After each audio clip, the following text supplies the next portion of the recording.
make sure to follow us on Instagram at Whistlethrowers. It's a great way to interact with our show. Our DMs are always open for questions, topic discussions, and more. You will be able to find our new episodes and other announcements there. Maybe we can touch on the Phillies Braves in a little bit, but You don't want to talk about the Mets? oh, Absolutely. okay, yeah, we need to talk about the Mets.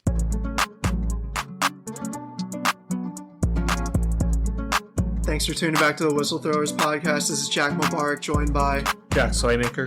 Nathan Tuczynski. and we got a lot of topics to jump into, but we're going to start week 5 of the NFL. There are a lot of storylines, a lot of them off the playing field. Why don't we just start there? Say that. Yeah, for sure.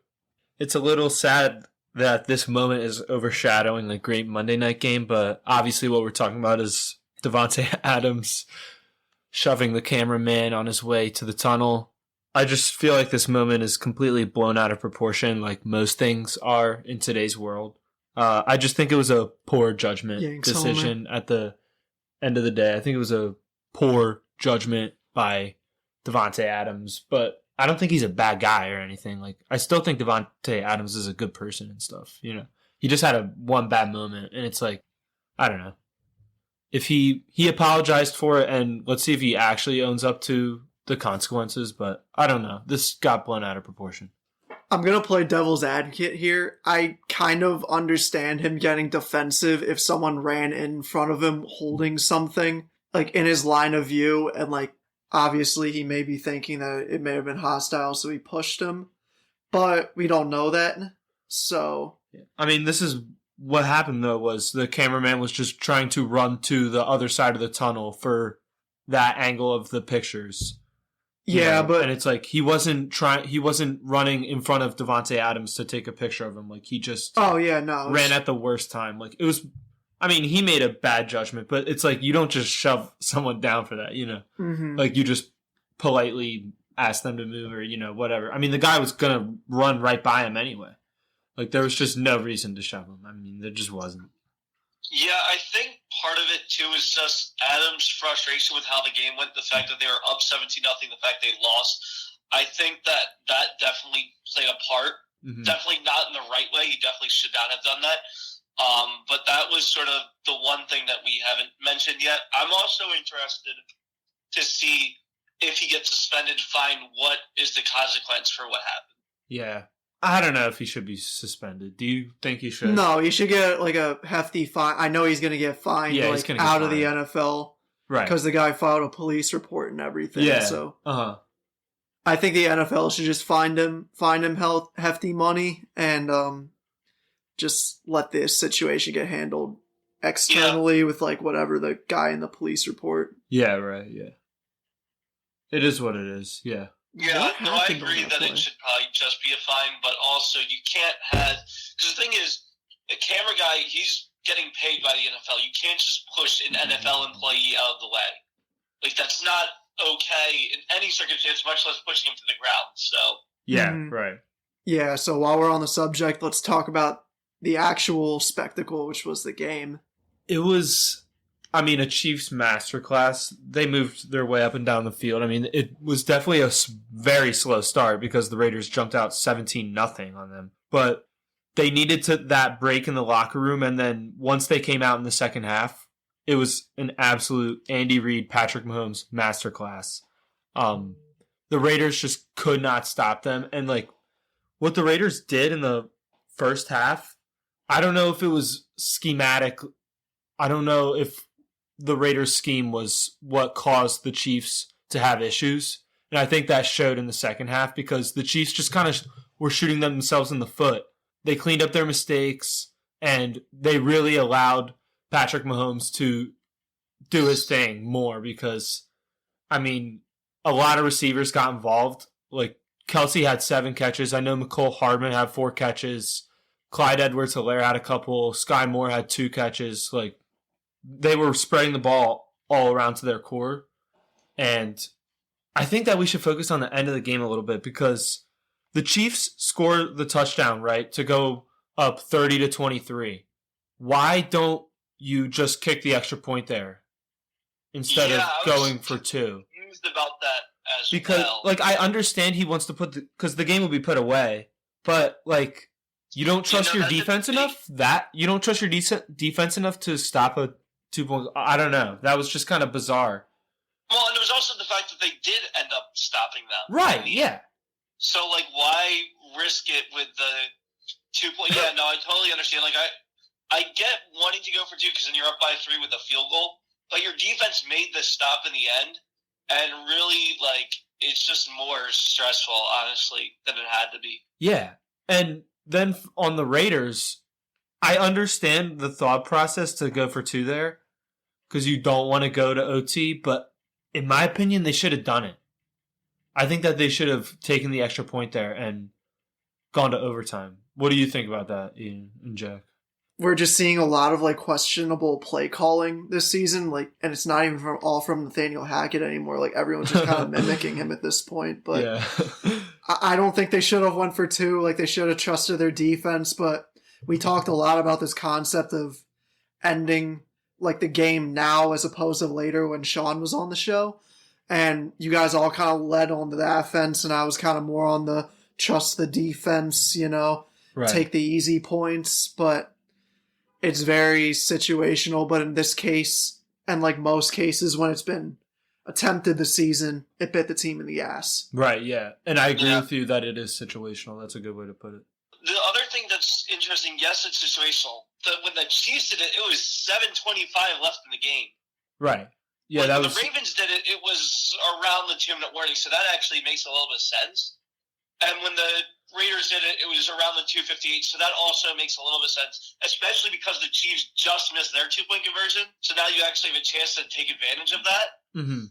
But still, either way, like, they just missed. Why not risk going into overtime instead of losing because of that? Right, yeah. I don't think that the Raiders should have left it up to that one play in that situation. I agree definitely with not. that. Especially because the last drive was looking okay for a little bit. Like, they could have actually gotten in the range to kick a better field goal. Yeah, right. Or to kick a field goal at all, so... I know you wrote Gabe Davis as one of your topics too. I really don't want to talk about this because I sat him in fantasy. No, you did not. And yes, he did. I did. You know what? Every week I looked at his comparisons. It's been boom or bust every week, and it's been 3 busts and 1 boom prior to that week. Uh-huh. And I had Dobbins, who I benched last week, who put up 20, and I won, but I squeaked by because it was Matt Stafford had the late fumble that I was down to, and then he just started throwing passes. If you started Dobbins, it would have. It would have been over. And same if I started Gabe Davis this week, and I put up like 130 without him. So I would. Oh man! What did he put up? 38.1. Wow. On 3 catches, he puts up 38 fantasy points. Yep. And I was watching all the plays live, and I was like jumping up and down, screaming. And I remember I sat him. I went soft like so fast. Oh my gosh! Yeah, Josh Allen went off. Like I haven't seen that in a while from a quarterback. Yeah, I mean, I know when they lost to Miami, I talked about questionable play calling from them, questionable coaching decisions. And a game like that, I mean, it is the Steelers the Steelers look horrible. And especially without TJ Watt, they are going to be terrible. But the Bills, at the same time, they didn't make those same mistakes that they were making against Miami. And when you see that happen, that's what's going to come, Mm-hmm. Like, they're going to put up 38 points in a snap on you, And next thing you know, you're sitting in the Buffalo cold and Case Keenum is taking a couple snaps, Mm-hmm. at the end of the game. He was on pace for like 8 touchdowns and like 700 yards at half, though. Oh my god, that is just like ridiculous. Yeah, the game was over. Yeah, in the second quarter, it really was. It really was. It was 31-3 at half. Oh, yep. And he had 348 yards at half. Yeah, and as impressive as the offense was, the defense was stifling as well. Oh, yeah. Well, there's not much to stop. But... Yeah, right. No, there isn't. But at the same time, that looked really good. And no, the thing was, they were able to shut down the Steelers' run game, which makes sense. The Steelers' offensive line is probably one of the worst in the NFL. Kenny Pickett still threw for 327 yards. Yeah. So they didn't really stop him. It was more just that the Steelers relied on him more than you would want to rely on a rookie quarterback. I think he threw over 50. He threw 52 passes, or attempted 52 passes. Was 34-52. That's not what you want from a rookie quarterback. Right, that's not how you're going to win. You're just not going to win. And to be fair to them, though, I mean, when you're playing down 2 touchdowns, right, you can only do so much. Najee Harris, 11 attempts for 20 yards. Yeah. That's not enough out of your top running back. No. Nah, yeah. I mean, 11 carries it's just not enough to get him going, Like, No. he can't get any rhythm, and especially when Buffalo is just, I mean, he was running into a brick wall every time. Yeah, they're taking the load management thing way too far with Najee. Yeah, I agree. Way too far. Yeah, and Najee is a guy who just wants to get the ball and go. Like, give it to him, He's going to break a couple. But it's disappointing to see how the Steelers have fallen this much, especially because they, yes, their offensive line was still bad the last couple of years, but not this bad. Yeah, and they were so close with Big Ben, Le'Veon Bell, and AB, and now to see them where they are now, it's like, damn. Yeah. That era is over. I mean, I don't like the Steelers, so I don't care. But it's still I do like Mike Tomlin. Mike Tomlin is one of the best coaches in NFL history. I know he only has the one Super Bowl win, but the fact that this might be his first season to have a team with a losing record, yeah, the amount of years he's been a coach is absolutely amazing. There is another team that I want to talk about. Actually, it's a bit of a two-parter. So the early game in London, Green Bay lost to the Giants. First of all, I've been saying the Giants are for real. They proved it. Their defense is awesome. As long as Saquon puts up the numbers he did, Daniel Jones will be fine. You can't say he's for real if Daniel Jones is the quarterback. I'm sorry, they'll never be for real if Daniel Jones is taking snaps. They are 4-1. They played. What more do you want from them? They have the easiest schedule. The easiest schedule, no debate. But everyone's been saying about the Eagles. Don't do that. Don't mention schedule. We're in week 5. They're 4-1. That's good enough for me, especially with the way the defense is played, especially the fact that Saquon's healthy. Daniel Jones doesn't. I'm not saying Daniel Jones needs to be a Hall of Fame quarterback. He just needs to do enough. That's all I'm saying. Like you said, we're 5 weeks in, so I can't wait to see this train take the turn. We'll see if that happens, but I will say that the Packers have not looked good either. No, they haven't. Yeah, I don't know how much better the Packers can get than what they are right now. I think that they are just so discombobulated on offense. It's weird to see an Aaron Rodgers offense this so uncoordinated. Points in the second half. I just think they gotta wait for OBJ to get cleared and then just go all in on him because I don't know what's gonna. I don't know how much better OBJ makes that. It's something. Can he be a number 1? He's gonna have to be a number 1 because Alan Lazard is not even a number 2. As of right now, Randall Cobb's their number 1. Yeah, Randall Cobb isn't a number 2 either. I don't know. I don't know until last week. Just got completely shut down. So I'm just saying, what does OBJ do? He's just another guy to throw to that wouldn't drop balls. It's like this isn't the NBA either, where you can just a wide receiver gets upset and he demands a trade. Like that's not how it works. And it's like you're handcuffed right now. Yeah, they are. I still think OBJ can be a number 3. Sorry to cut you off, Hayden, but I still think OBJ can be a number 3. But for the Green Bay, what is he going to do? I don't know. They need to do something trade deadline, though. No, I agree. 100%. DJ Moore might be available at the trade deadline. That would be a good one. Yeah. That would be interesting to see. He's probably a number 2. I don't know if he's a number 1 receiver anywhere, but I think he would be a good number 2. But Rodgers might be able to make him into a good number 1. You know what I mean? He would. Yeah. He would. I want to prevent you guys from saying any more bad things about the Packers, so we'll just switch the subject. This is actually the game I was wanting to cover the most because we've been talking about bad decisions by a play caller. And did you guys see the Chargers-Browns game? Yeah. That ended. Wow. Terrible decision by Brandon Staley. Yep. I mean, just completely brain dead. So the situation was they were at the 42-yard line, their own 42. It was 4th and 2, a minute 11 left and the clock was stopped. Browns had no timeouts. So the easy decision there is to punt, pin them inside the 15-yard line, and make them drive 85 yards with no timeouts in a minute and 5 seconds or whatever it would be, because about 5 seconds would run off from the play clock. Brandon Staley goes for it. They don't convert. Cleveland ends up missing the field goal because Cleveland moment, and the Chargers get lucky and escape. But, I mean, wow. That is seriously just... That is a Madden play call. You know what I mean? Yeah, it may have been the worst decision all year. No, that's seriously so bad. That's like that's undefendable. Yeah, you can't. There's nothing you can say that would excuse that. And they should have lost too. Right.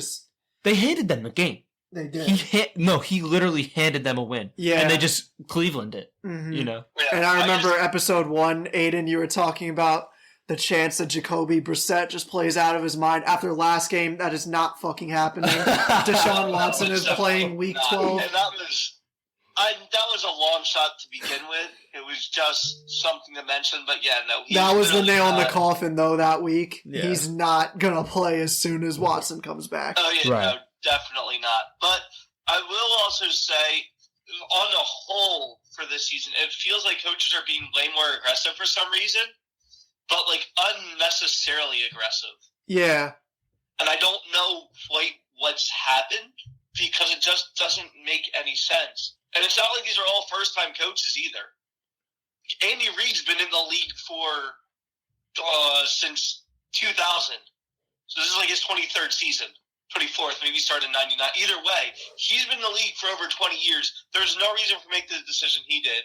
Staley's been a coach for now a couple of years, so you would think that these decisions are done. Dan Campbell's been in the league 2 years now. He's still made a couple bad decisions before the Lions got blown out by the Patriots this past week.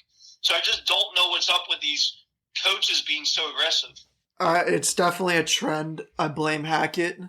Right. But I don't even know what to say. Like, the Chargers have to address that somehow. Like, that cannot fly again. Because they're a team that was supposed to contend for a Super Bowl. Hasn't been the case recently. And if they lost that, like, that could have taken them out of the whole playoffs. Right. Yeah. Uh-huh. Yeah. 100%. That was so dumb. And I wonder if the Chargers are going to hire someone that, like the Broncos did, that, like, helped him. What did they call it? It's a guy that just calls plays? No, he was like a in-game assistant for him that would, like, help him with certain decisions. I don't know. They need to do the Patriot way or maybe something. No, but seriously, how brain dead are you to make that call right there? Mm-hmm. And Aiden, you said that you don't understand why all these NFL coaches are so aggressive. I can't agree more. Like, and this is not just aggressive. This is stupid aggressive. Yeah. You know what I mean? It's not. I mean, the Chiefs, when going back to the Chiefs game, when they went for the 2-point conversion, even the NFL like StatCast, whatever their version is, I forget I think it's like AI or whatever, basically said, no, this is like a dumb risk. Do not do this. Yeah, right. They even went against the statistics, which most of the time are pretty accurate. Yeah, yeah. So it's like you're even going against this stuff that you brought in to make your play calling better. Yeah, and most of those coaches, most of those coaches make the decision off of those numbers. So, like, literally the numbers were telling him to not go for it, and he did it anyway. Like, I don't know. It's so dumb. Yeah. So, the Eagles are still undefeated. I was at work for this game. And okay. I mean, it wasn't a very impressive performance. No, it was a win, but something felt off about this game. Yeah. I think it could be the fact that Hurts has played so well the past 2 to 3 weeks that now that he's had like a more mediocre game, it just feels really bad. It could be the fact that the run game outside of Hurts was pretty shut down. Miles Sanders definitely did not run the same way he did against Jacksonville. But yeah, it definitely felt more off. I mean, they still got the win. It still was playing against Arizona, as bad as Arizona has been, that's a team that the Eagles have really struggled against, especially in Arizona. Mm-hmm. So just getting a win out of that is still like it's got to be a good feeling for them. Yeah. Regardless of how 100%. badly they played. And now you can use that as motivation going into the Dallas game this weekend. Yeah, and I said last week I would be impressed if a defense could hold us under 21. The Cardinals did. I'm very impressed with their defense. Like, they have a couple of really good players on that team. Like, I was impressed with the Zach Allen, 94 on the D-line. He's good. Everywhere. Yeah, and when you see his number flying around and you hear his name a lot, that's when you know someone on the line is playing really well. And obviously J.J. Watt is J.J. Watt. He played pretty well too. But also in their secondary, Isaiah Simmons, he flies around the field a little bit. And Byron Murphy Jr. too, number 7. He's also a dude that flies around and he hits hard. Devontae Smith took 3 or 4 nasty hits. Yeah. And so I'm impressed with Arizona's defense. They've been playing well the last couple of weeks. I know they have played lesser talented teams. Yeah. But, I mean, even they held the Rams to 20 points, which was, the Rams aren't playing great this year, but that's still pretty impressive. They held Carolina to 16. Again, not a great team. But after the Chiefs game, they've really stepped it up and have looked better each week. Right, yeah. Uh-huh. And for the Eagles' standpoint in that game, what you said was right. It felt so weird to see them play down to an opponent's level because the Eagles were the better team. The Eagles are the superior team than the Cardinals. And although the Cardinals are a solid team, the Eagles played down to them on Sunday. Yep. And that was pretty scary for a little bit. I was nervous about the game. Obviously, as the game is going on, I was nervous we were going to lose. It just felt like we were going to blow that because the Cardinals were driving on our defense. And it just seemed like we were stalling on offense. Like we would get a couple good plays and stall. Then the fourth quarter comes. Eagles get the ball back after the Cardinals tied the game at 17. They get it with about 7:30 left. And they dominated. They flat out dominated. Awesome. Again, like I said last week, you don't see offensive lines that lose linemen to injury and dominate.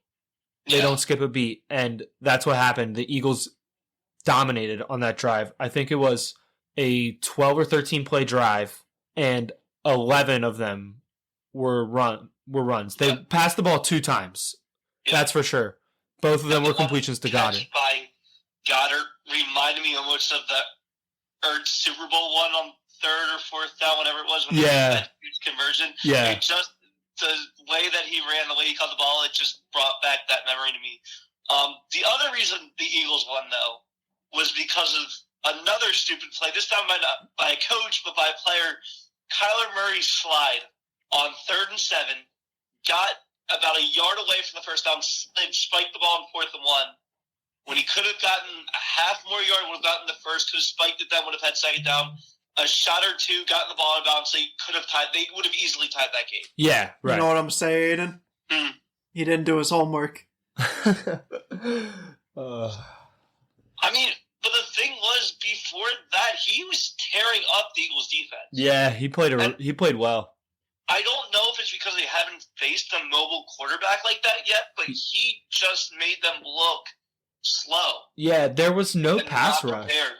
There was no pass rush for the Eagles, it felt like. And it felt like their pass rush was playing scared. Like, they would, on their initial contact, they would get good, but then they would kind of back off a little bit to kind of keep Murray in the pocket.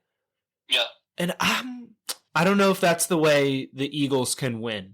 I think that might be a good game plan for Murray, but Murray actually threw the ball well in the pocket, so I don't know if it is. Except he missed that throw to Ertz on that last drive. Yeah. That was bad. That was a bad throw. That was bad. He was wide open. The thing is with Murray, there's some throws that he should definitely be making by this point in his career. He's just not, which is why the Cardinals were hesitant to give him the contract at first. But obviously, after watching him play, like once he gets D-Hop back, I'm not worried about them at all. Yeah, I think that's their biggest weakness right now is not having that big number 1 receiver, especially in the red zone. Right. Once they get him, I think that they'll look a lot more like the Cardinals of last year. And that's going to open up the field for Brown and Rondell Moore. That's going to be pretty scary. I don't want to face them in the playoffs. No, because right now they've been struggling, and they're still 2-3, and the West is wide open. Yeah, right. And the NFC itself is wide open. 5-6 games, and you're easily in first place. Yeah, 100%. My biggest concern with Murray though right now is, dude, his body language is terrible, and that's so bad for a QB. Like we've talked about the intangibles, and that's so bad. The leadership is just not there for him, and I just hope he can change that, honestly, because if he can, that could be pretty scary, Yeah. Because I think that is holding them back a little bit. I would agree with that. Yeah, there's definitely, but that's been an issue with both him and Cliff Kingsbury, is that there's not that leadership aspect of that team. And that was a big reason why when they lost so badly to the Rams last year, it felt like that there was no accountability in that game for either of them. Yeah. And it felt like that loss sort of showed that they weren't as good as everyone thought they were. Right. Which, people are comparing the Eagles this year to the Cardinals of last year because the Cardinals got off to a really hot start. I think they were like 7-0 and then lost a lot, like 5 of their last, however many games.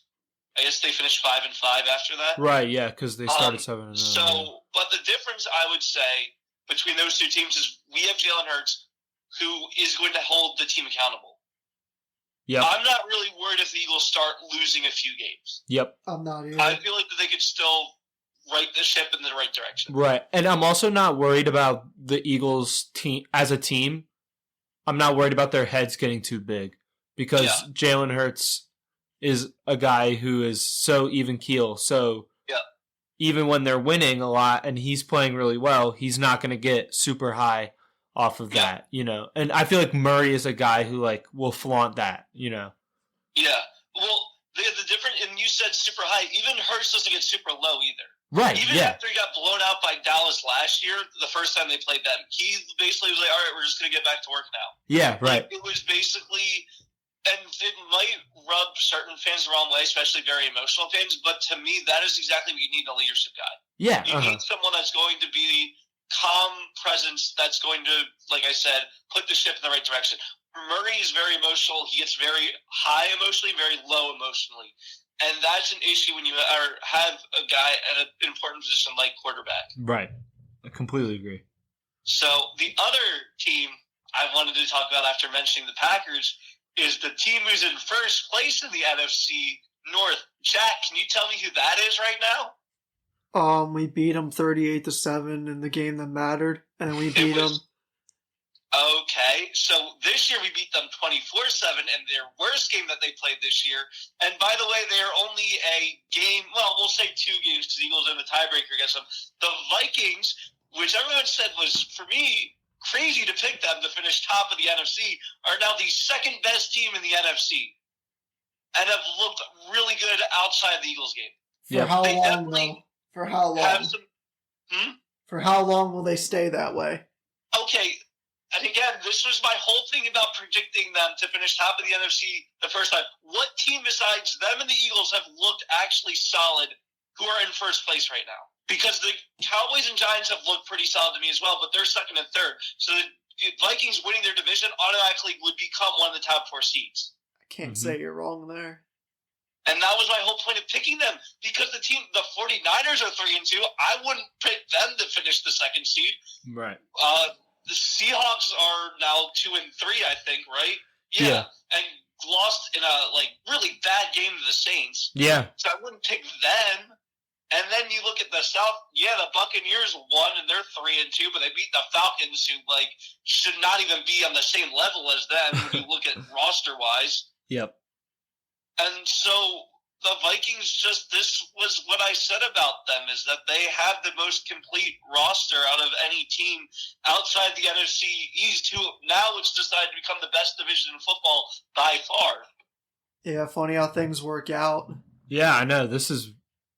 Honestly, I kind of agree with you about the Giants, Aiden. I'm a little lenient on them, though, because I don't know how long Saquon can stay on the field. That's my only concern about them. Yeah. I 100% agree with that. That they ride as far as Saquon goes. Yeah. I mean, their O-line it's half decent. I mean, Andrew Thomas looks really good on the left side. He's really good. He's their future, definitely. But they could definitely upgrade the other positions.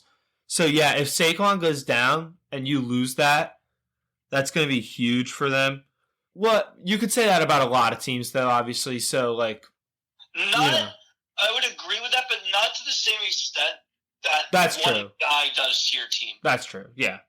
Unless it's the quarterback. Like, he's the only guy who's a non-quarterback where if he goes down, I think that the team completely flops. Yeah, And as for their defense, it looks really solid. And I think that their defense had been sort of pushed under the rug because their offense was so bad. So, like, their numbers were just inflated. And it looked like they were a bad defense, but they really weren't a bad defense. They were just constantly on the field. And so now with a good offense and a team that can control the clock a little bit on that side of the ball, a coach that has a brain in his head, cough Joe Judge, now you're kind of seeing where that defense can show their talents a little bit.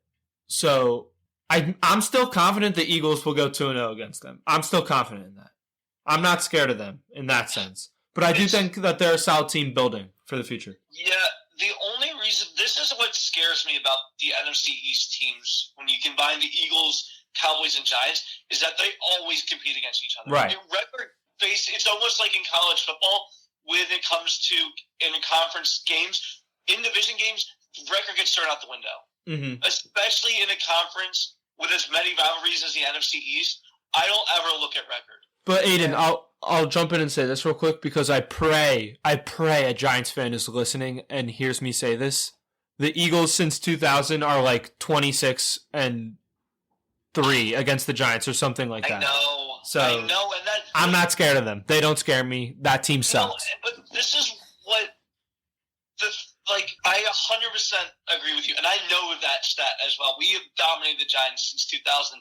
But the issue is that also, I feel like, has led to some letdown games against some of the most recent years because I feel like it's gotten almost ingrained by the fans. Even when the Eagles were super bad, hey, the one team we're always going to beat is the Giants. Right, yeah. No, we've lost a couple of games of them that we definitely should have won, and we've won a couple of games against them that we definitely should have lost. That's true. And it was like these last-minute plays that because they were so bad, we actually won. Right. Djax. So it's one of those teams where it can come down to the wire. I do think the Eagles have an advantage over them roster-wise, talent-wise. I 100% agree with that. But there's always those trap games. Arizona was a game that most Eagles fans had as a trap game. I feel like any game against the Giants is a trap game. Yeah, I could agree with that. Definitely. The Cowboys are the Cowboys. That's going to be the Cowboys have a really good roster as well. I don't see it as a trap game. I see that as two teams that are going to fight really hard against each other. Right. Dude, Dallas is scary. We should probably talk about them for a little bit. Yeah. Dallas, when they can just sit back and rush 4 and everyone can drop into coverage, that's a pretty scary defense. Yeah. So for us this week, we need Mailata back. Yes. We need him. 100%. Because I'm good on the interior because I trust Kelsey and whoever you put next to him on either side of him. But we need our 2 tackles. We need them. Because Micah Parsons is coming. And Micah Parsons is hot right now. He's probably playing. He wants blood too right now. He does. Yeah. Because this is a huge game. There's a lot of motivation for both sides, obviously, but especially for them. Mm-hmm. Because they want to come into our building and upset the one undefeated team in the NFL. Yeah. So they're coming for our neck this week. We need to be ready.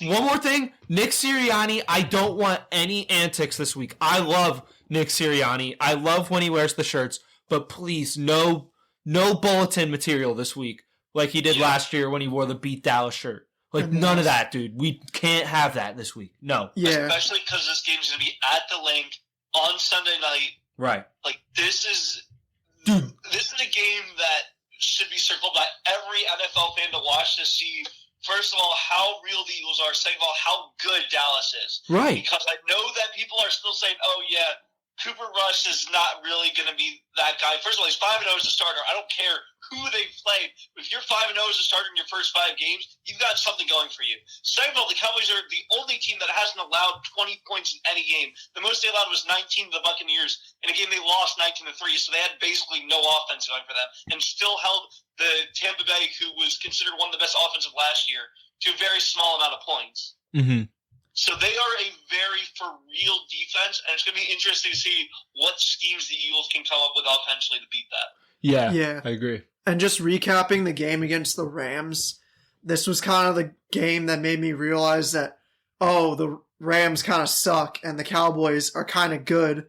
And everyone's perception was the opposite going into this season, because this was kind of a game that was circled, because Dallas will always be talked about by fans. And they should be this year because they're playing well, but their defense is amazing. Yeah. And their offense is good enough where they can steal games from a good defense. They could cover with their offense with the help of a great defense. Yeah. And Cooper Rush has been, besides the game he went in for, he looked like a deer in headlights, but afterwards, he's been competent. Yeah, no, he has. 5-0 is 5-0. You can't say that otherwise. Yeah. That's nuts. And it seems like the Dallas guys rally around him like they do Dak. So, I think that can propel him and prop him up a little bit. Yeah. Which is it's one thing for a fan to prop a player up, but when a team props a player up, that's a completely different thing because he's actually performing on the field, So, Dallas is good with Cooper Rush. I don't think that they care who plays quarterback this week for them. You know, I don't think that they're Dak, we need you. You need to rush back. Dude, if you need another week, you're good. We can. They can come in here with Cooper Rush and beat us. They can do that. They can, yeah. Yeah. And I have a hot take I want to drop only because I have this guy on my fantasy team, but Matt Stafford is one of the 3 worst quarterbacks in all of the NFL this year. I mean, maybe this year, but this year. Yeah, okay. This year. Maybe. Mm-hmm. Their O-line is terrible. It's really bad. It is. Also say Russ looks a lot worse. Yeah, Russ looks worse than him, I think. There's a couple. Matt Ryan looks really Matt bad. Ryan is... Okay, Matt Ryan is probably the worst. Even Jimmy G, even though Jimmy G had a good week last week. Yeah. I will put that ahead of Stafford because he had... definitely near the last. He's close to 3 for sure, which is he's very... He's bottom 10, no question. How great he looked last year. Yeah. Yeah. I could have drafted Joe Burrow. Oh, my God. Yeah. I'm That was so a huge Lamar mistake. Jackson, too. Yeah. I saw your trade. I'm just sitting on it for a couple weeks. Okay, yeah. I'm sitting I just on need it. a running back for this week. I don't want to start Pollard. Slay offered me Trevor Lawrence for Michael Carter, and it's intriguing. I don't know. Lawrence hasn't played that well, but for fantasy, he actually has put up 20 consistently. Yeah, he's top 10. Yeah, so. Better than Stafford. Yeah, and Way better. I don't really need a QB right now because Hurts is doing well, and Yeah. And you Kelsey can just had 4 touchdowns last night. yeah, and you could just for QBs, you can kind of find one in the waivers that might have a solid week. One of the bad quarterbacks that is playing a bad team, it might have a solid week. So Yeah, this may go against everything I say, but I'm starting to think about picking up Danny Dimes for certain weeks because of his run aspect, because that's what works in fantasy. And against bad teams, he's had really great games. So yeah, he was my backup for 2 weeks until Lamar went off, and I realized I don't need another quarterback. Yeah, and I know he's gonna stay in the waiver wire because who would want him on this roster? But yeah, and it's crazy how Stafford is playing so bad, but Kupp hasn't skipped a beat in fantasy. Oh no, he's putting up 25 for me every week. Yeah. My fantasy team is so good. Can we just talk about this real quick? I mean, I have to brag. I have to. It is loaded. This receiving thing that I did was it's working so well, dude. I can't even tell. Mike Williams is doing really well. I somehow got Travis Kelce with Cooper Kupp. Seriously, could I have gotten better than that? I put up 185 this week. Yeah, I'm aware. Yeah. That was insane. And listen to this. My team has scored 787 points through 5 games. The next closest I'm pretty close. Is 627, Joe Tavares. Yeah. And, Who auto-drafted, by the way. Yeah. I'm going to call Joe out for that. He auto-drafted the last and he's I on a thought his 4-game team- win streak. I thought his team was so trash. I told him this. I thought his team was so trash after draft because I was just looking at everyone. Yeah. I thought it was one of the worst teams, but it destroyed me. Wait, let's look at it real quick. Josh Allen, I mean, when you have Josh Allen... He picked him really early, though. I was like, why'd you do that? He picked like the first 6 guys and then auto-drafted the rest. Najee, Zeke, CeeDee, Chris Godwin, Zach Ertz, Cooper, Amari Cooper, that is. Cowboys D, Graham Gano for his kicker. Let's look at his bench. Yeah, it worked out for him. Dude, he has Rashad Bateman. I wanted him. Raheem Mostert, Noah Fant is pretty good. Oh, he has Njoku, too. Why does he have 2 tight ends on the bench? Njoku puts up like 12 points consistently now, so I would not give him up if I was And he has him. Julio on his bench, too. It's crazy how Julio is ranked 112. Yeah. Wild. The one guy, so I will say for fantasy, the one guy I'm starting this week for the first time, I've been sitting on him, and now he's actually getting consistent amount of looks, George Pickens. Oh, he's a menace. Yeah, I dropped him. He does this week. I'm pretty... Oh, wait, no, you drafted him. I dropped him in my other league. Yeah. Is he available still? Probably not, right? I don't know. I don't think so. Well, yeah, he had 16 against the Jets and 14 last week against Buffalo when their offense was terrible. He still had 6 catches for 83 yards. Yep. Yeah. No, that's a good start. Trubisky, I like that. I don't know what the deal was, but he just didn't look good with him, and now that they put Pickett in, he looks a lot more comfortable in that offense. Yeah. How's Goddard for you in fantasy? Goddard's been playing, the last couple of weeks, he's been playing really well. Yeah. The screens that the Eagles have been running with him to open up their offense, it's helped a lot because he's getting a lot. His yards after catch is ridiculous. That's what's really saved me. Yeah. And what's made him look a lot better, because most of his catches are 1 to 2 yards in front of the line of scrimmage, if that. Most of them have been like behind the line of scrimmage. But the fact is like all the defense is dropping off because you have to cover the wide receivers, especially if you put Devontae Adams, A.J. Brown, and Quez on the field.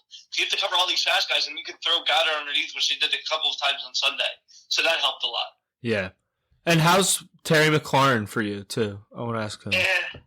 Yeah. Having Carson Wentz as your quarterback's not helping. And there's just a lot of other weapons on Washington that they're using this year. Right. Oh, that is one thing we did not talk about what Ron Rivera said about Wentz. Yeah, I wanted to get into that, 'cause that was Yeah. wow.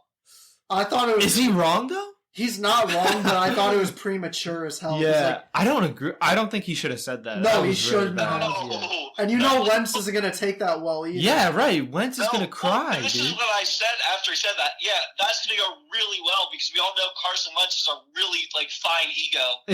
Won't take that personally at all. Yeah. Carson Wentz was built for the NBA. He is. Yeah. He's since apologized to Rivera.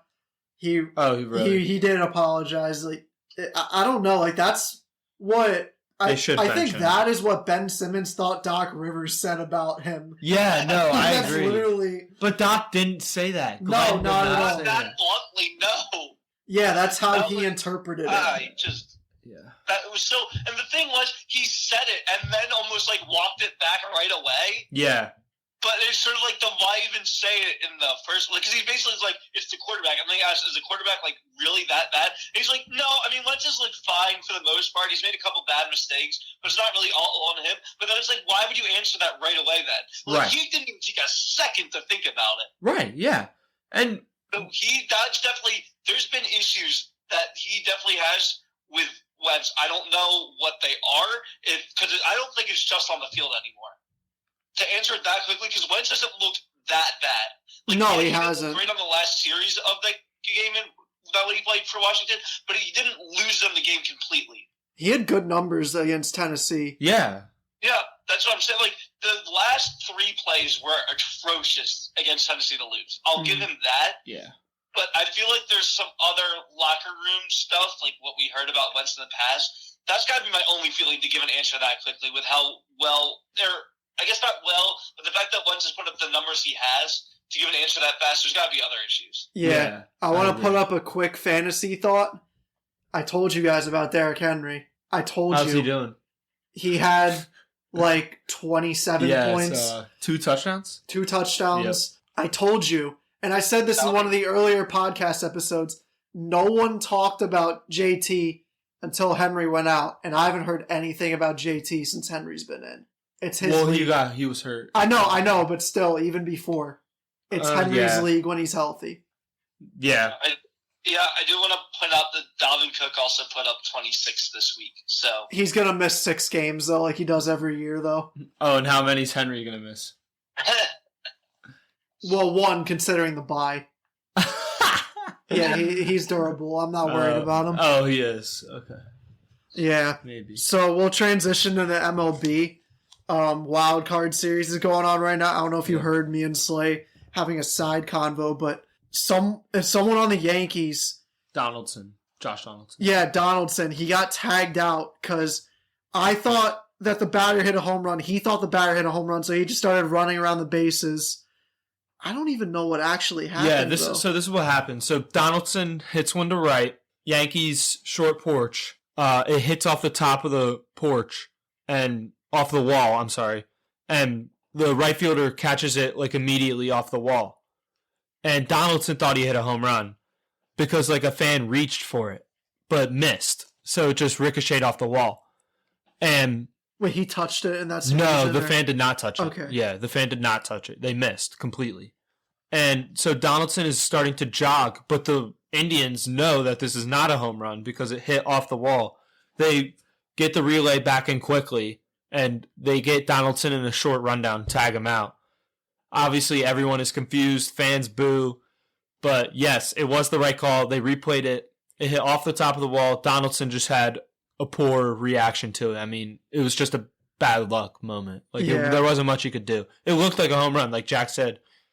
On TV, probably in the crowd, it looked like a home run. The crowd went crazy at first. It looked like a home run. It was just, but now the Yankees are up 4-1 anyway, so it doesn't matter. That happened when the game was tied at 1. So now the Yankees have surpassed that lead anyway.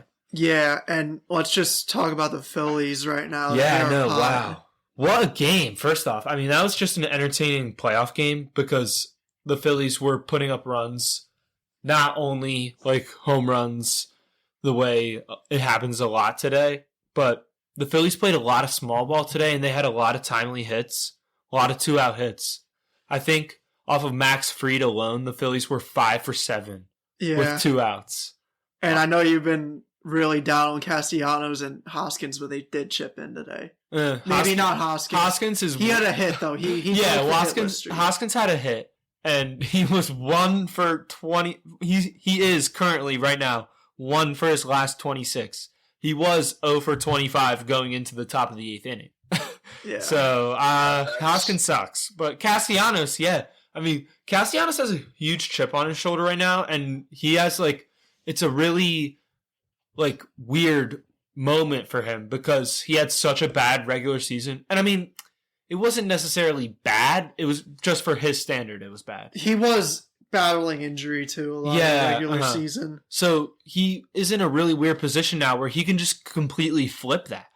And he started it off pretty well. 3 hits, 2 RBIs. Should have been 3 RBIs because the 1 double he hit, Real Muto was on second and he was tagging, and then Acuna got it quickly and just cannons it into the infield. So JT could only advance 1 base. I will say one thing that the Phillies do scare me. It's not from the game that took place today, game 1 of the NLDS, but it was game 2 of the wild card series.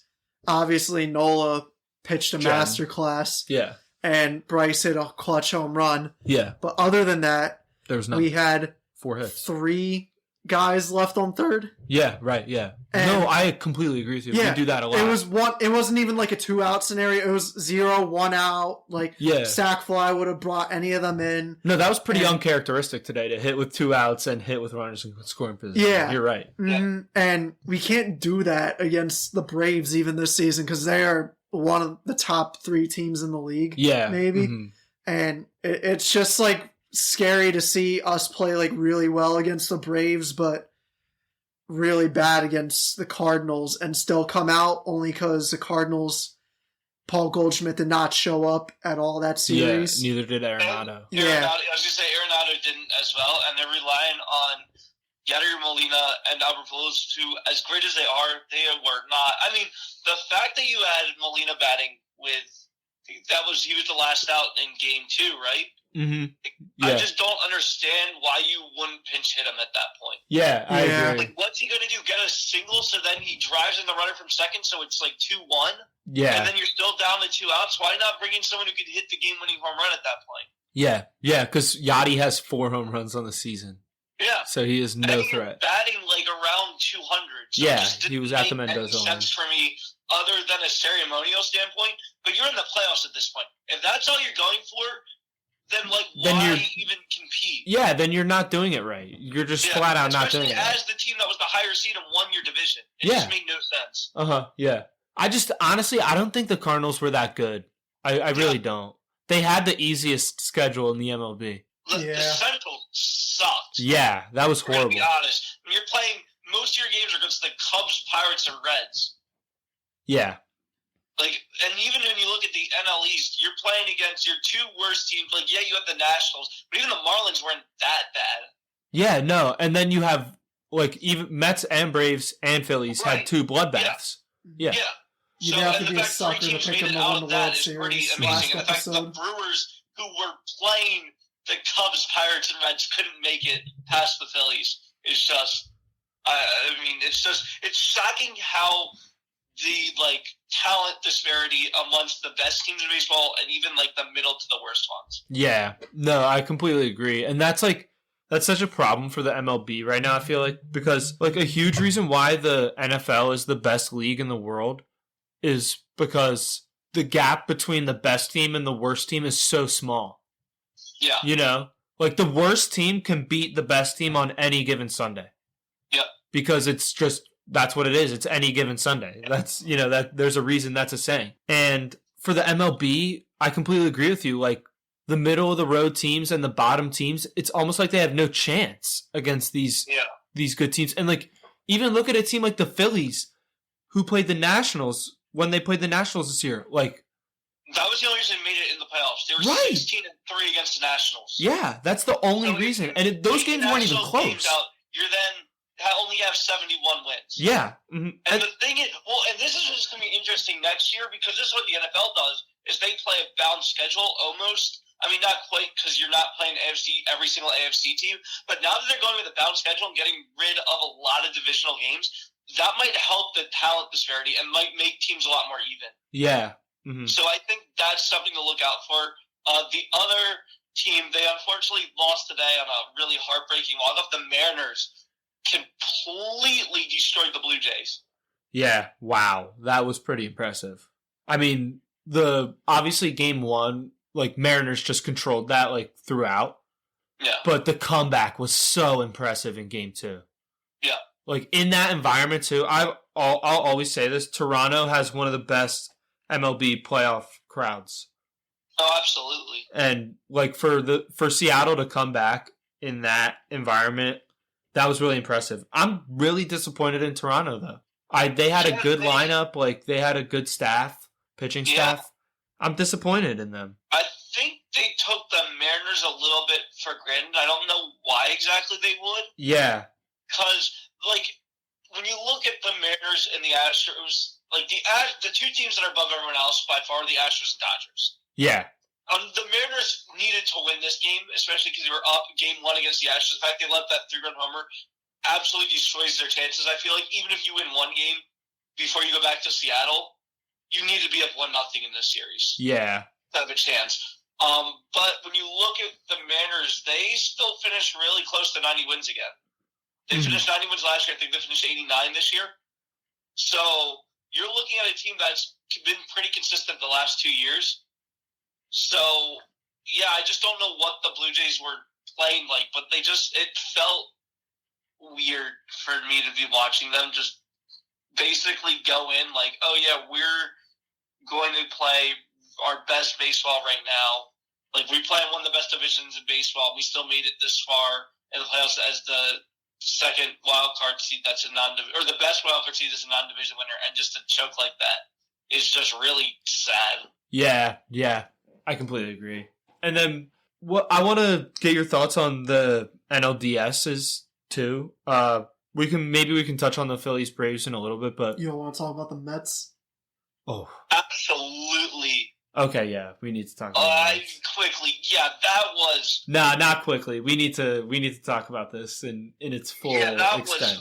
Wow. I mean, the fact that... Well, this goes back to the Atlanta series, though. Because the way that Cohen put this team together was to have DeGrom as your 1, pay Scherzer all that money to be your 2, and then trade for Bassett to be your 3. Well, all 3 of those guys pitched against Atlanta. They all looked terrible. They all pitched against the Padres as well, and looked even worse against them.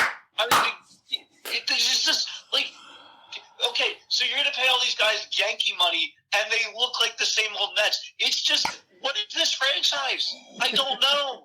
I really don't know. I thought that they would finally have their shot now that they're getting all this money thrown into their team, and it's just not there. Yeah. I mean, this season for them is summed up by 5 words. The Mets are gonna Met. Yep. It brings so much joy to my life to see the Mets in such despair. And this season was so perfect. The Mets destroyed the Phillies this year. Let's get that off the table first. They destroyed us in the regular season. But that is the regular season, obviously. And Jack, you remember back in August, the Braves are trailing by 10.5 games in the division. The Mets fans are celebrating their July World Series, their All-Star break World Series. Pom-poms waving in the air. Times are good. Yeah. The trumpet song. Edwin Diaz. Pete Alonso. And what did I say? What did I tell you, though? What did I tell you? The Braves are coming. There's a lot of time. I told you the Braves are going to come back. Uh-huh. I'm not worried. The Mets are going to Met. And what did they do? They met. September happens. Boosh! And here's the thing. There were Mets fans, because there are some people be like, oh, you guys have 101 wins. You guys will be fine. And Mets fans are like, no. Like, we've seen this happen multiple. It's the same way with Philly fans. Yep. Like, you can't explain it unless you're a fan of one of these teams. But the moment that the notch switches and you realize things are going to go bad, you just have this gut feeling that things are going to go bad. Yeah. And they usually do. Yep. Yeah. Pete Alonso in the home run derby is their World Series. Yeah, that's their World Series. That's it. Like, that's literally it. And just to see that entire season go to waste in 3 nights. Oh, what a weekend.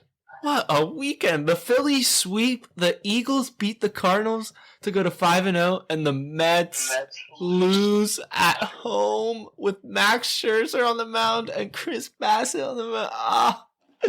What do you think about Max Scherzer's the best pitcher by far out of the 3 of them. Oh, yeah. Looked really bad.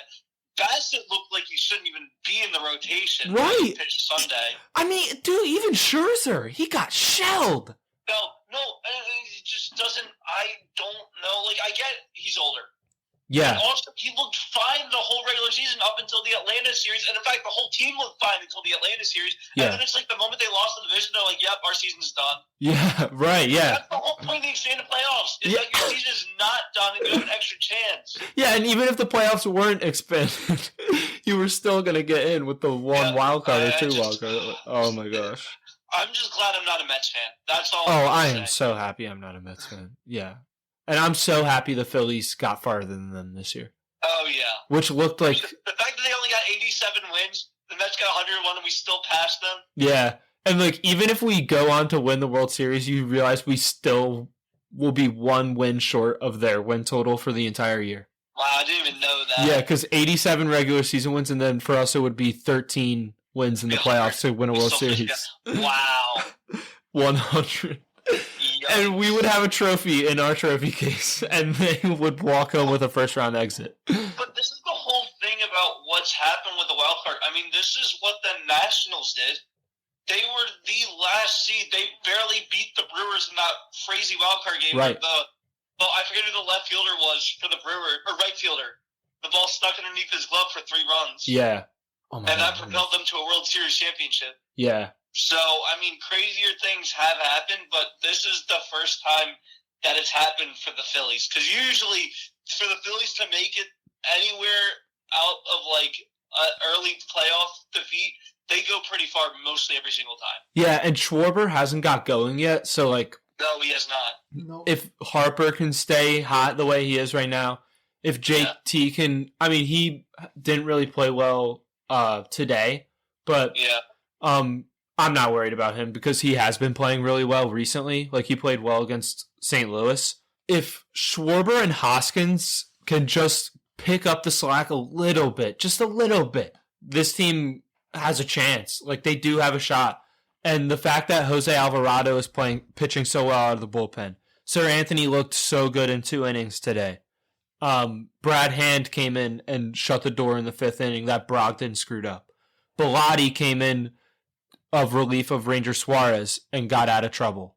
Like, this is a formula for winning baseball. It just is. Like that. It is, except for the fact they have Eflin as. Yeah, I think that'll change though. I hope it does. Even though Rob Thompson, it didn't sound like he's going to change it. But. No, he's not. He's not. He's a good middle relief guy, but not a close. Yeah, and that's fine. The thing is, you could have him eat up 3 to 4 innings if you absolutely have to. Yeah, 100%. Yeah. And that would feel, because he would definitely settle down. The issue is in 1 inning, you don't have time to settle down. If you're off, you don't have an extra chance to get back on track. Yeah, and I think that, to be fair to him too, like, I think that the top of that Braves order was due for 1 inning of production. Because they were shut down, like, the whole time. There's no way. The Braves are too good to be shut down like that. Yeah, right, yeah. Especially that top of that order. Like, that's why I support for the Phillies to score as many runs as they did, though. Yeah, I completely agree with that, yeah. And, like, the fact that Ranger Suarez today got out of 2 bases-loaded jams. Yeah, that was huge. In the top of that order. I mean, Aiden, ask Jack. I've spoke this Ranger Suarez emergence into existence since June 2021 when he came up to help us. And I saw him throw against the Nationals, and I was like, I love this guy. Like, I just like the way he throws. You know, he's got, like, really smooth rhythm, and the ball comes out of his hand really nicely. And he works his changeup off his fastball so well. Like, the movement is just incredible. I spoke it into existence. I'm sorry. I have to take credit for it. I have to. Because I was the one who said Ranger Suarez is going to be a future stud for this team. And look at him, dude. He's going to get a contract this offseason. He is going to sign a multi-year contract with the Phillies. I can't believe it. It will be interesting to see what happens with the Phillies now, because you've clearly got your 2 solid front guys. Ranger is a solid third. I think if you get someone else, he's probably a 4th, depending on who it is you get. Yeah. Because Gibson's definitely not coming back. No. I am not sold on Bailey Falter at all. He could be a 5.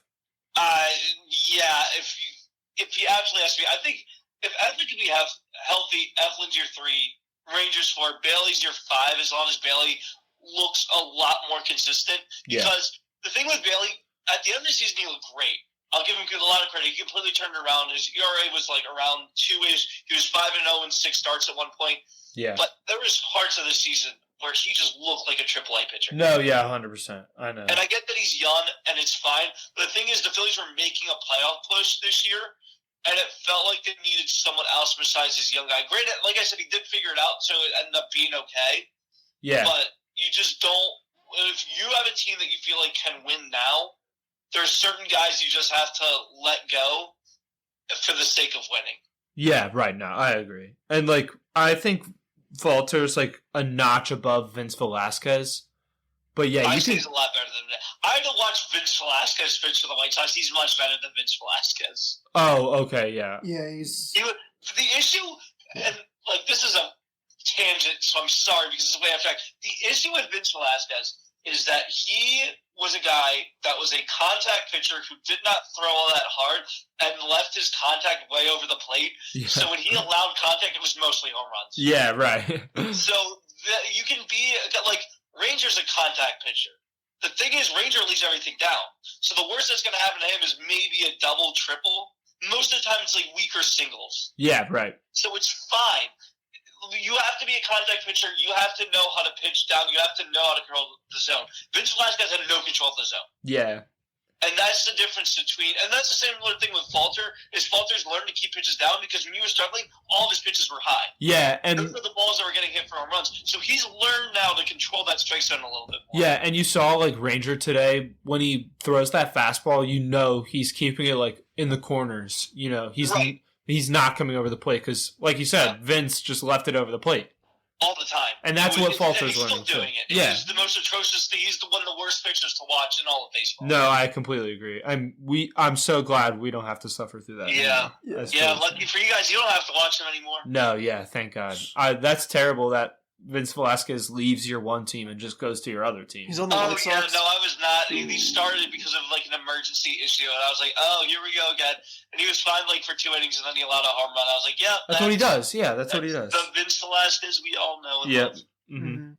All right, let's transition to the NBA. We're gonna pick one guy who we think you should watch out for this NBA season. You want to go first? Yeah, I got to start. I mean, I got to take the obvious one off the board. Tyrese Maxey for the Philadelphia 76ers. No. Like, you have to take him off the board. Right. He's so obvious. This guy's going to break out this year. I'm thinking around 23 points per game for him. And Harden and Embiid are going to be so good for him. They're going to open up so many opportunities for him. And especially when those guys are sitting for load management or rest or whatever, Tyrese Maxey doesn't do that. So Tyrese Maxey will be leading this offense in multiple games this season.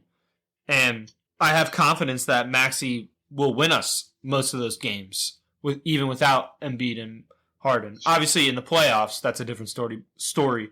But in the regular season, I have confidence that we won't skip a beat when Harden and Embiid have to miss games because we have Tyrese Maxey. Another aspect of Maxey's game that I think is going to flourish is his playmaking, because his assist numbers have been pretty low for most of his career. Like, he usually sits around 3 or 4 assists, but I think that this year he can make a jump to maybe 5.5, 6.5 assists per game, which would be a lot better number for him. And I can't wait for him to be in the running for most improved player at the end of the year, because it's just such a given. It's so obvious that he's going to be in the running. It's so, the writing is all over the wall. Yeah, I think Sixers fans had like inside info on this for a while, but everyone's like starting to figure out. Like, I agree. He is one of like He's the 5 special. fastest dudes in the league. No, he's special. 100%. Yeah. His transition game Oh my is goodness. amazing, and to have one of the best transition guys as the point guard last year and for the last couple of years, like Tyrese replaces that. Like, we're not skipping a step. And then does it in the half court too. Yeah. Like, he can do it in the half court. And His shot is so beautiful too. yeah, his layup package, Oh my god. he can finish on Stop. anyone. Oh my god. Literally, look up videos of him with his finishing over guys. Yeah. It's masterful. And even when he like off dribble shooting too, step back threes, pull up mid range, it's so beautiful, and you just expect it to go in every time he shoots. Yeah. Oh my god, he's gonna be so good this year. I can't wait for him. Aiden, who's your pick? So I'm going to go with one from one of my other favorite basketball teams, the Bulls. Now that you guys have listened to this show a little bit more, you do know that I have family from Chicago, so I am big on Chicago teams. I'm going to go Patrick Williams. He is someone who got hurt last year, had a really shaky career. There's certain games that he plays really well, certain games where he doesn't. But he played really well down the stretch of the season last year. From March 31st to the last 7 games, he scored double digits in every game except one. And then even in the playoffs, he was scoring 20 and 23 in the last 2 losses, and he scored 22 tonight against Milwaukee in a preseason game, as well as 5 rebounds, 5 assists. I'm excited to see what he does. It's interesting because he's a power forward, and the Bulls are a very heavy, down. They have a lot of bigger guys. So it's interesting where he's fit in the rotation the last couple of years, but it feels like that he's getting to that point where he could be a consistent scorer night in and night out.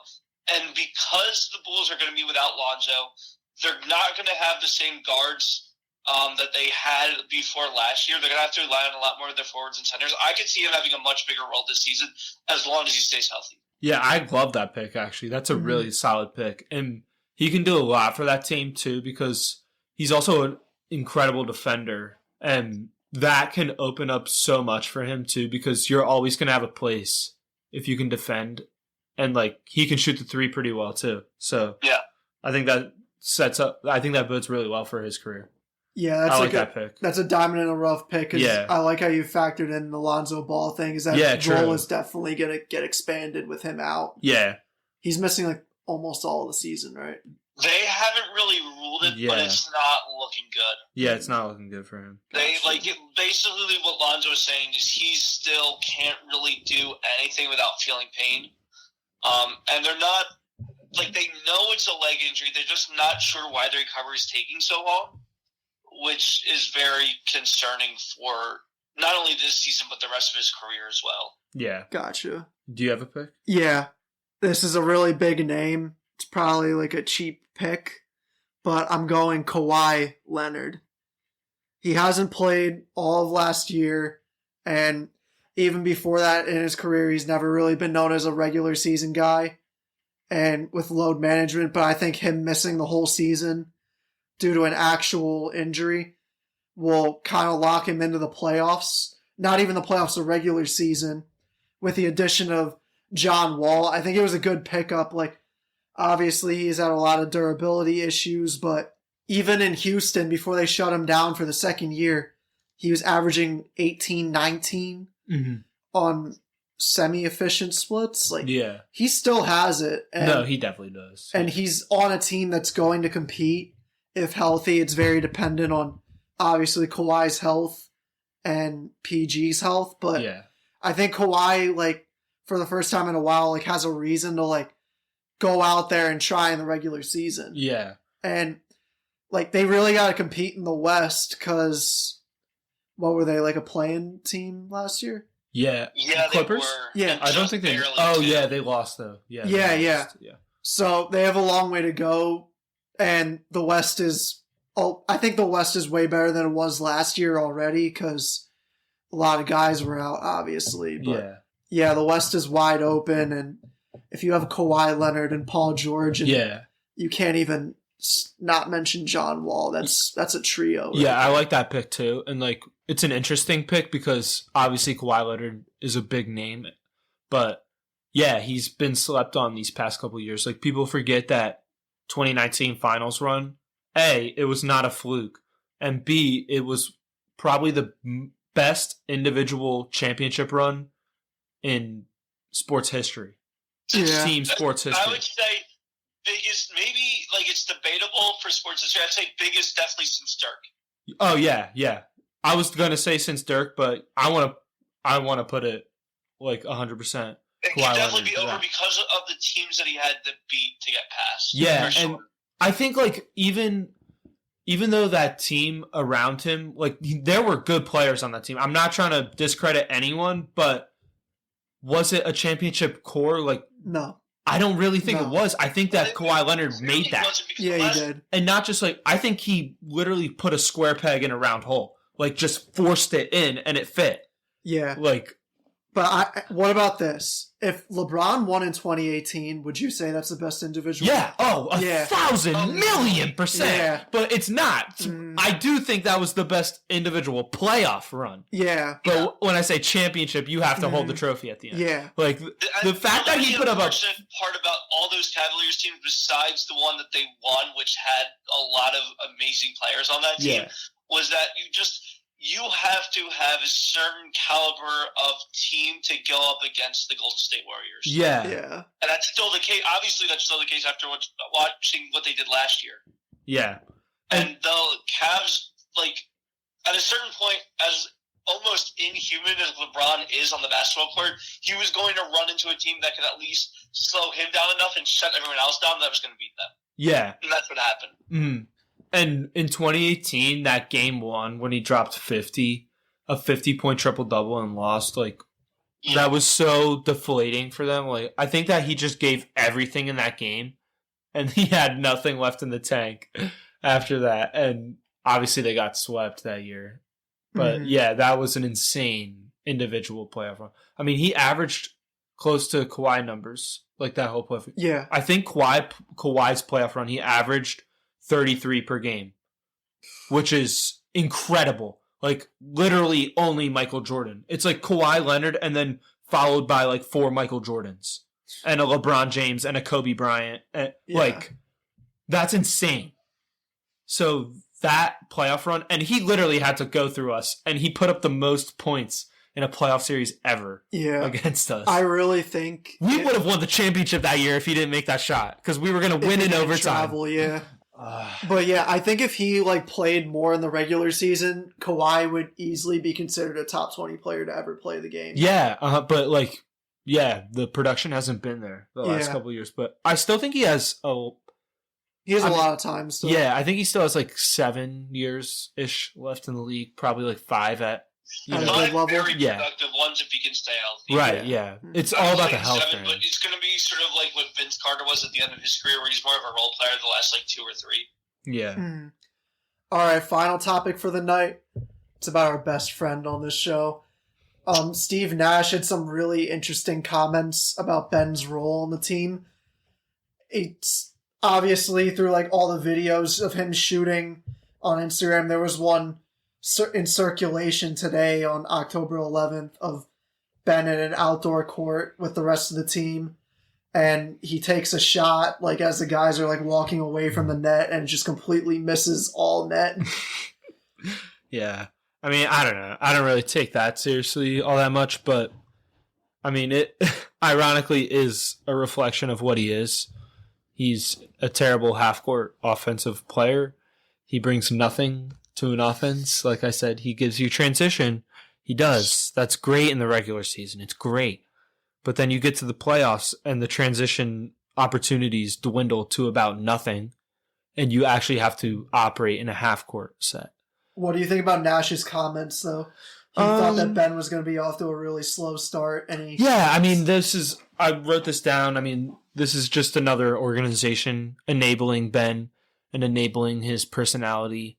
Unfortunately, the Sixers did it, and they learned their lesson, I feel like. But Brooklyn is going to learn their lesson. It's going to happen. The writing's on the wall. This reminds me of May 2021 when Glenn Rivers told Sixers fans they were idiots for not believing in Ben Simmons, and then he was proven wrong. So, yeah, I think Steve Nash he's going to probably be proven right that Ben Simmons will be off to a slow start. Yeah. But he is wrong in the sense that he will rebound from the slow start. He probably won't, honestly. Because now it's like when he was in Philly, and if he had a rough stretch, like the fans were so supportive of him back then. So and like they enabled so much for him. So like there was pressure, but like Ben had a lot of support. So it was easy for him to rebound in those regular seasons. But now that the spotlight is on him and you are under a microscope all the time now because of the antics you pulled, like he's going to struggle, and then that's just going to be him, I feel like. Because I don't know if he has the mental willpower to like rebound from that. Yeah. It's mental, but it's also physical as well. So obviously there's a lot of debate about how bad the back injury was. Regardless of how bad it was, it's still a back injury, which for an NBA player, any type of back injury is not good news at all for your short-term career and long-term. The other thing is he hasn't played in a year. So there's going to be a lot of rust as well. And yeah, he's played a few preseason games here and there, but you also... So you have to get back into NBA playing shape after not playing a year. You also have to get used to playing with an offense and honestly just a team in general that is very well established. They now have like a pretty solid core now that James Harden's gone. Obviously, you got Kyrie and Durant as your 1 and 2 by far. And you got a lot of really solid bench pieces as well. So you have to find your role on the team, which is going to be a struggle if it was anyone that wasn't named Ben Simmons. But with Ben Simmons, it's going to be even harder. Mm-hmm. Because you have a lot less skill sets offensively than you would for a normal NBA player. There is going to be a lot of challenges for him, 100%. I really don't see this working for Brooklyn. I just really don't. Like the whole team? Or the whole team. I just don't see this working. This is the whole thing about the Nets is that they weren't – it felt like a team very much thrown together. It felt like that, okay, we don't want to go to – it was – Durant and Kyrie being like, oh, we don't want to go to the Knicks, but we want to play in a big market together. Let's go to the Nets, who aren't well known, so we can basically do whatever we want. Oh, yeah, then we'll bring James Harden along because he wants to also do whatever he wants. And the three of us can just ball as best friends and have Steve Nash as our coach, who isn't really that much of a coach, so we can still do whatever we want with no one telling us what to do. And then James Harden was not happy with that because he realized they weren't actually going to win with that type of formula because you're not.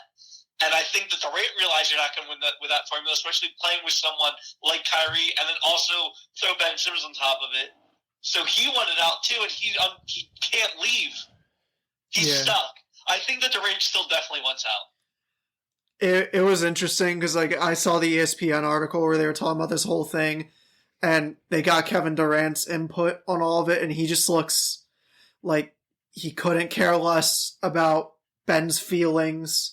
It's not his responsibility. He needs to be treated like a human, not like a human being. He just needs to be do what he is expected to do, and that's take a shot if he's open, because he said they're going to pass him the ball if he's open, and that he's going to have to take it. Yeah, if he's open. Yeah, and which he can't. Yeah, you can't. And I was like really like diving into Ben's like whole game purpose on a basketball court, and it's so odd because he's not like almost every player in the NBA. You could plug him on a team and find a way for them to work, but Ben, you need to alter what you have to put him in. Mm-hmm. And the only guy that I could think that is similar to that is Russell Westbrook, but he's like a true like point guard build. Yeah, with point guard archetypes. Like, for example, you can make a Russell Westbrook in 2K. You cannot make a Ben Simmons in 2K. Yeah. Like, 2K will not allow you to do that because it's so unorthodox. Yeah. Like, he does certain things, but not certain things that a point guard needs to do. Yeah. And really, for him to be successful, he needs to play small ball 5. Which he can't. Yeah, because he can't do things that a center has to do or a power forward has that, and you can't, like, switch that kind of system on the Nets for it to work for him and the team. Yeah. So it's kind of looking like he's going to be kryptonite for any team he goes on. Yeah. And God, I feel bad for KD because he's going to have to choke it down his whole career because guys like Chuck and Shaq are going to be like, oh, your career was an objective failure because you never won without Steph or any of the Warriors guys. And I'm really starting to see, like, I don't see them, like, I see them making the conference finals. Brooklyn? It's a possibility they can, but that's, like, the ceiling for them. Sorry, can I just jump in quickly about something you just said? And it's not to criticize you, it's to criticize one of the people you named. Uh-huh.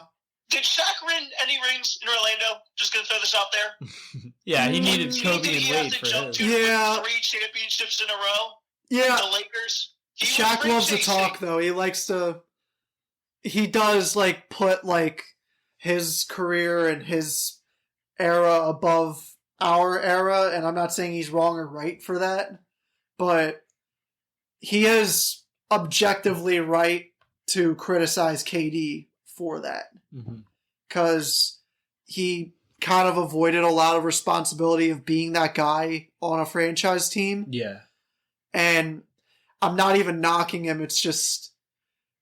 He kind of like signed up for this when he went to Golden State. Like no one would have said anything. With that, I'm just saying that it's weird for past guys to criticize him when they did the same thing. Yeah, true. But like if he stayed on OKC and never won a ring, but like he maintained the level of production he has, like guys would group him with like Chuck and have that respect for him for like not, because I don't think it was a cop out for him going to the Warriors, but like it'll always be seen as that by some. Yeah. But that'll always just be the narrative. Yeah. And I'm not saying it's wrong or right, but... Yeah, I just don't...